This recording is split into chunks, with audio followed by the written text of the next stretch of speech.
Hey everybody, it's Joe Chaffee, or as those of you who are on my website know me as Joestradamus, and this is Ben Scott, and he is Angry Ben, and I mentioned Angry Ben. He does NYCWeatherNow.com, and we're here together today.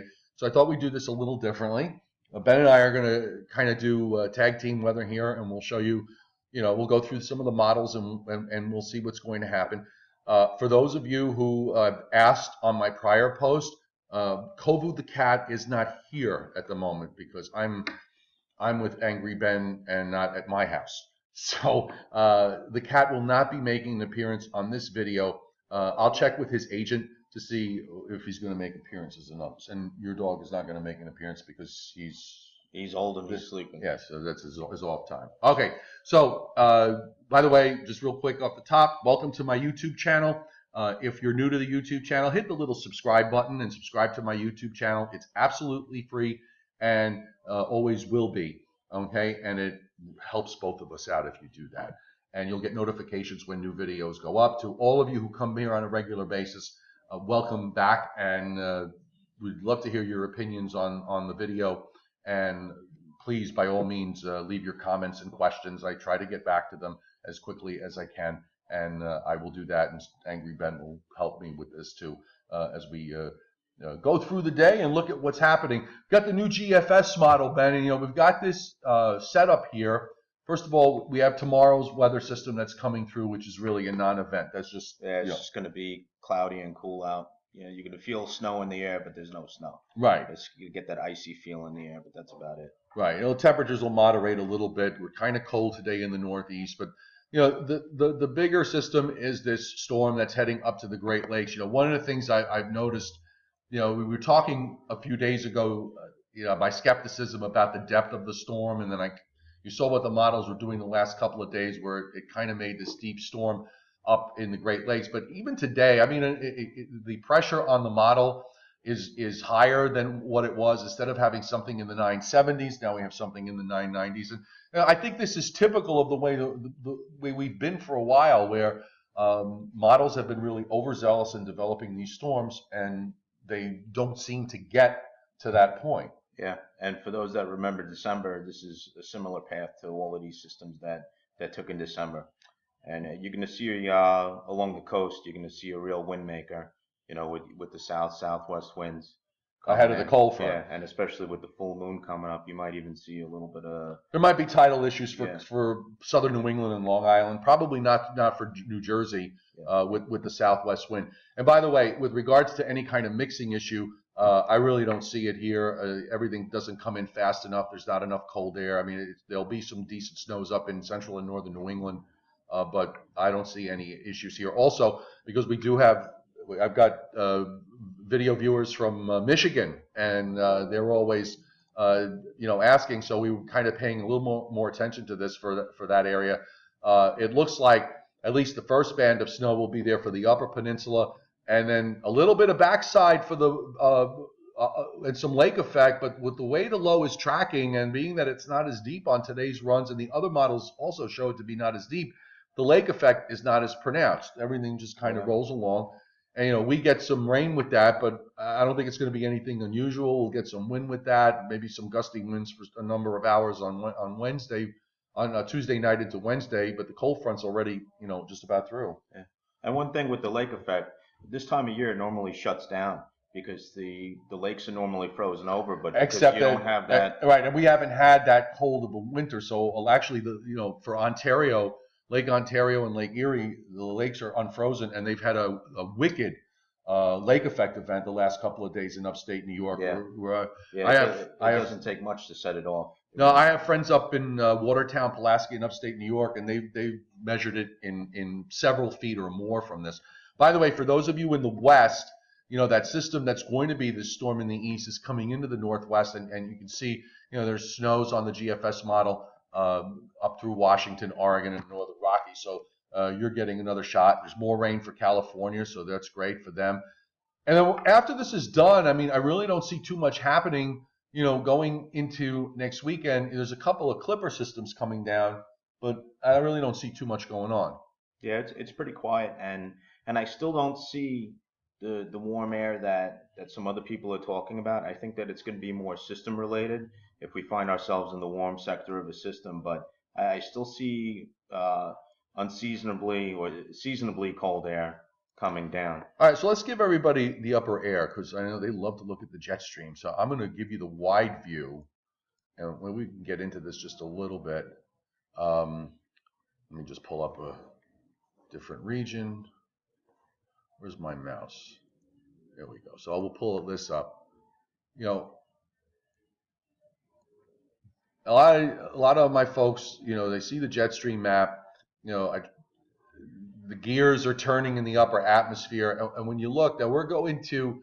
Let me just roll it back, just to give everybody an idea of what's happening now. So there's our weather system here for sun. You could barely find it. And it's this short wave here that's to the north, and that rotates out. And here's the system for Wednesday. And one of the things that you can see, it's not nearly as pronounced and nearly as deep as what it was in prior runs. You still have this polar flow from the north to bring down the cold air. You've got this active Pacific jet, which is continuing to bring weather systems in. But because of the fact that this lead system is just not as deep, I don't think you're going to get not that we were even mentioning anything in terms of serious outcomes. The storm just does not look as impressive to me as it did. Yeah, and that's why we're not getting the mix. Right. Because without that strong convection, you're not pulling that cold air down as it's overrunning. Right. You don't have that. You're going to get more of a cold light rain. Right. A flatter look means that if everything is flatter, you're not going to have more of a contrast. The sharper the troughs are, the more contrasted air masses you have.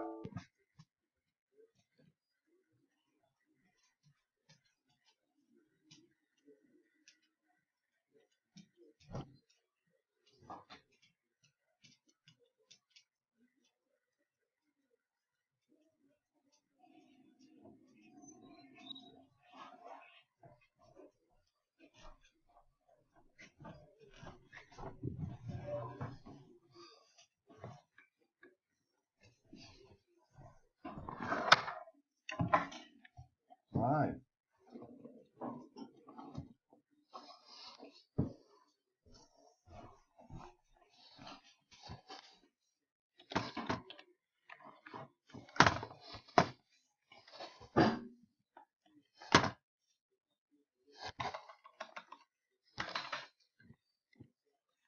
Okay.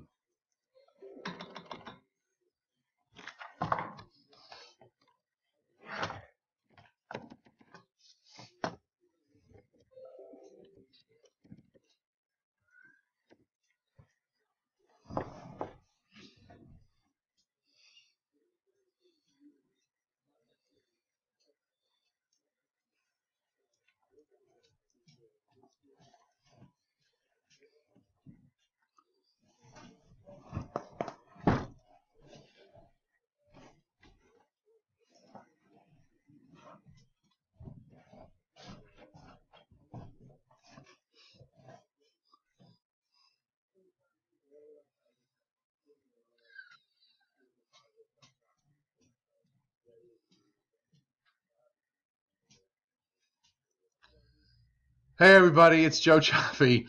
I'm sorry. What happened was I was with Angry Ben, as you just saw. Now I'm back in my house, and what happened was that we were doing this, and I had forgotten to bring my power cord with me, and I lost power. So unfortunately, it didn't quite turn out the way I wanted it to. So rather than start over, I'm leaving you the first half of where we were, and I'm going to try and finish this up. Now, but it does give. I expect to see Angry Ben appear here often in the future with me. So this was maybe just a prelude to what's to come.